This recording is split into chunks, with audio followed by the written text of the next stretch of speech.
Hello, lovely people.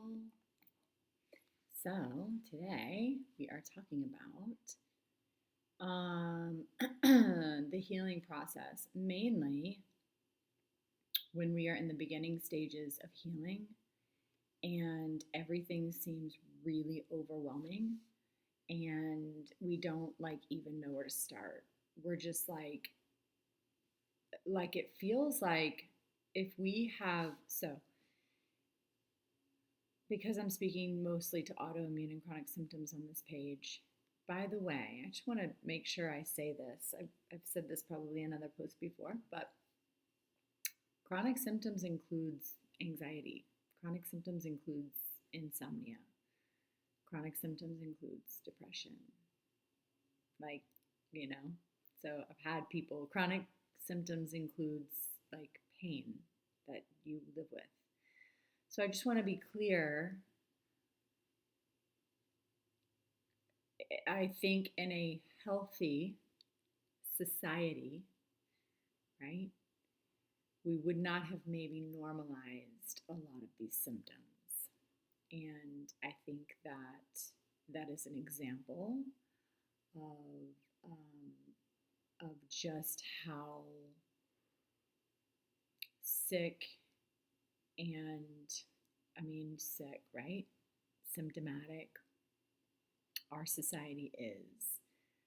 That and how we've shifted what is considered normal and healthy to to fit like this kind of like allopathic ish like model of like this like, and I'm kind of veering off topic right now, but like so much gaslighting around how we feel because a lot of doctors, professionals, people will say, oh, that's normal, don't worry about it, a lot.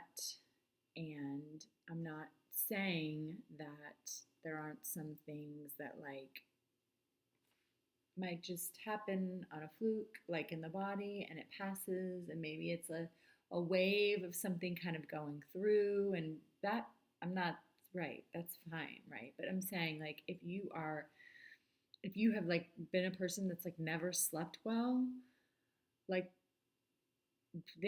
people might like just give you say, oh, take this like every night, but like technically that shouldn't really be normalized, you know? Like what should be normal is now we're way past all this.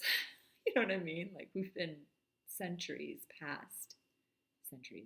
decades past um, where these chronic symptoms have were not normal, right? Like I would say maybe in the 60s, 70s, people were not normalizing these things, and women were first starting maybe in the 40s to go to doctors with like all these random symptoms and they didn't understand, and then they just started treating, and then it just snowballed after that, right?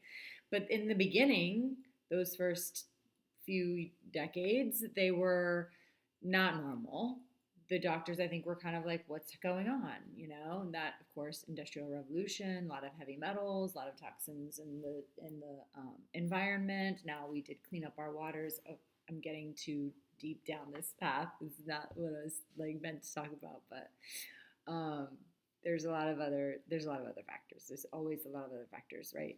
Epstein Barr did make its way on the scene in a big way in the 40s. And then we have, of course, trauma and compacted lineage things that have brought us to where we are now, right? And also, we didn't treat those things.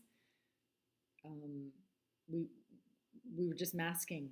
So then the next generation had that toxic load to deal with because the first generation of women, let's say I'll say women because it was way more prevalent. Like fatigue really hit like a crazy all time high in like the 40s. They'd never seen this before, and it's right. It's I think we were starting to prescribe like speed, you know, for those things, and nobody ever really got to the root cause. They were just treating, And then, and here we are, generations down the road, and we are now having these even bigger chronic symptoms, even more autoimmune, even more things, because not only did we not heal that original thing in our lineage, but we treated it with a bunch of toxic stuff that then accumulated in the body. And I do want to say, every time that we have a pathogen that's going on in the body that isn't supposed to be there, the body still sees that as a threat. So the body is going to go respond in some to that in some level, with some level of survival stress and stress, because it's like, what is this? And an alarm goes off, no matter what it is. Now, you might not always feel that, but the system is responding always, and trying to protect us, as we know. Um, anyway, back to my original topic. So when we first start this healing road, depending on, like, let's say we're dealing with, like for me, lupus. My main symptoms were chronic fatigue or that freeze shutdown response. It's the same thing if you don't know, for many people. And I was also dealing with a lot of body aches and pains, a lot of joint pain, and a lot of anxiety, a lot of insomnia. I would say those were my main things. Then my symptoms progressed to neurological symptoms, memory and confusion. I was like losing whole chunks of time, literally, like not recalling who I had conversations with and stuff, like really, really scary stuff. And hand and arm tingling and numbness, and foot and leg tingling and numbness, and then digestive issues, like forever. Never had a normal looking, didn't have a normal looking stool for like 30 years or something. Always thought that pain in my, like pain and sweating and all this craziness, well, would go, it's a lot of information. Going to the bathroom was normal. Like I thought that was normal, and it's not normal. Anyway, so I was dealing with, again, that normal thing. Like a lot of us are dealing with these symptoms, and we don't know that we're not supposed to be having them. I'll tell you guys a story, actually. When I first was diagnosed with lupus, I wasn't diagnosed yet. I finally went back to, I didn't go to any allopathic doctors for years, because I went and they kept sending me to shrinks, and they kept putting me on more speed and more depression shit. And I didn't want to do that anymore. So I was like, nobody's listening to me. I stopped going. I was like, I got to figure this out on my own. So I started changing my diet, started doing some things. I was starting to get into my spiritual awakening, started meditating, doing some breath work and things like that, and did a lot of, I could not function if I didn't wake up and do yoga. Couldn't function. That actually got me through my days a lot of time for a little while when I first had my daughter. Anyway, I finally, after, oh gosh, 6 years or so, 7 years, my neurological symptoms progressed, and I started having all those really scary things going on. And my cousin said to me, I think you should go to an endocrinologist. She was one of the only people who believed me, by the way. She's a PA. She's a phenomenal, phenomenal. There are good ones, I want to say. There are good ones. Anyway, she said, she doesn't live in the same state as me, but she said, ever since you were a little girl, you have been tired. Like, we never understood it, but everyone just kind of fluffed it off and didn't pay much attention to it. And, I think they like didn't want to give it energy, so they just like dismissed it, but it felt, as a kid, that felt extremely invalidating, and it confused me, because I was like, well, maybe everybody feels like this. Maybe I'm just like not as strong as everybody. That's what I thought. I thought everybody felt like I felt, but I just wasn't as strong as everybody else. Everybody else was stronger than me, and they could like push through. That might be true for some people, by the way. I don't know if I would consider it stronger, but I do think people push through. Anyway, I there's also different levels and different spectrums of chronic fatigue and fight or flight and blah, blah, blah. And I really had a lot of that shutdown going on. Anyway, She said, go to an endocrinologist. So I said, oh, I think you're right. Maybe I'll go. I've never been to this particular specialist before. I'll go. So I make an appointment. It takes me a year to get in with this doctor.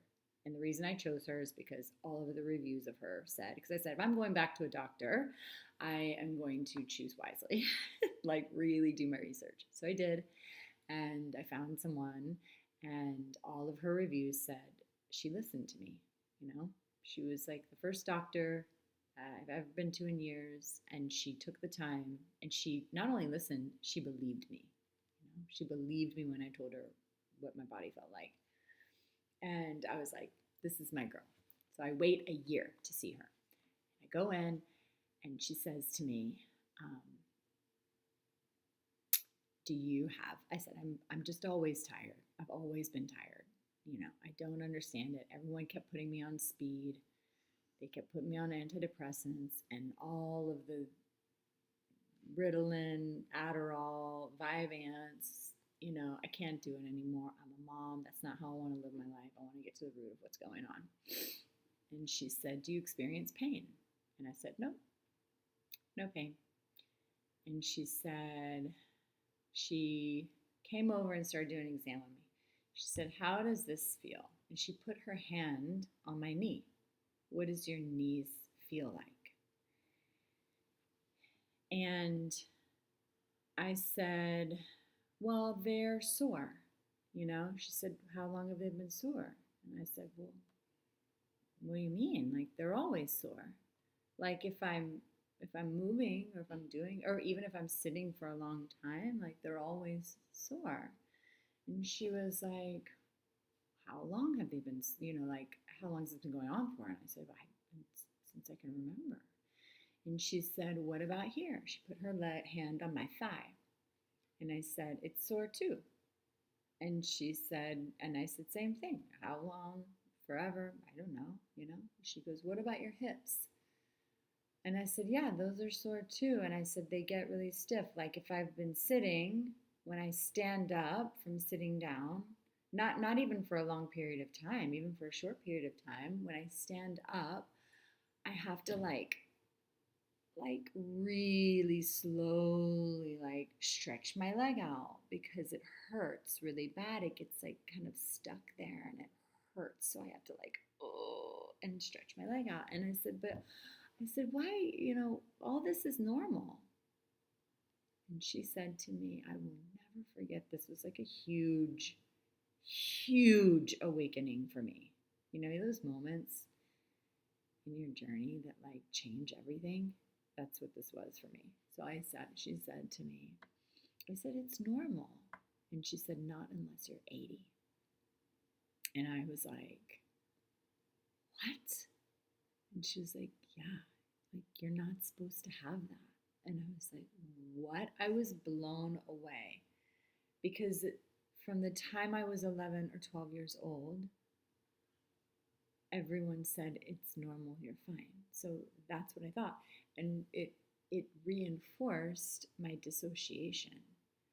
And so what happened was I started to run a pattern of not actually feeling my body. Just, I would feel it, but I would just like, and it is a survival technique, coping mechanism that I learned to do because what I felt didn't feel good. And so I learned another way. And everyone told me it was normal, so I just assumed it was normal. Anyway, that was wild. So I am getting way off track, but I hope you enjoy that story. So when we first start healing, I'm going to make this a 2-part video because I don't like to make my videos too long. I want them to be really digestible and easy for you guys to listen to and enjoyable. So when we first start healing and we're dealing with these physical symptoms, first we have to feel them. We have to know that what we're experiencing isn't real. We actually have to go through a process of removing the cognitive dissonance around our symptoms. Now, of course, maybe not everybody has that, right? But a lot of us have been gaslit, and a lot of us are very confused about how we're actually supposed to feel. And we have no gauge of knowing what normal feels like. I don't know that most of society knows what normal feels like, because it's like what I said, most people are walking around with symptoms and they think it's normal, and it's not normal, you know? Heart palpitations, not normal. You know, I'm not want to freak anybody out, right? I'm not saying you have some horrible disease or whatever. I'm not saying that a flutter can happen every now and then and be something that's passing through. Okay. If you're having heart palpitations regularly, all the time, and it's a thing, not normal, you know? If you like can't sleep, it's not normal, you know? And it's, or it is, I guess it is normal, but it shouldn't be, you know?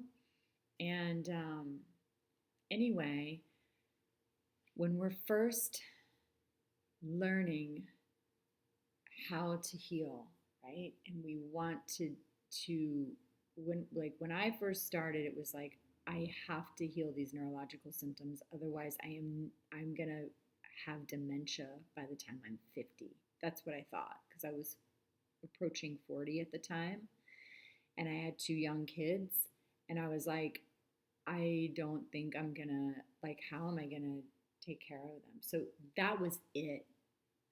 I mean, of course, I wanted to heal all the things, but for me, I was like, just get me there, you know, God, just get me to the point that my body, I'm not having panic attacks and memory and confusion, and my fingers and hands and arms don't like feel this crazy pins everywhere. And like, I remember standing outside of my bedroom door, and my ex-husband was there, and I got out of bed. I had been down for a while in a flare, and I walked outside of my bedroom door, and I was standing like this, and I was like, it felt like it felt like pins were crawling up my hands and arms. It was so scary.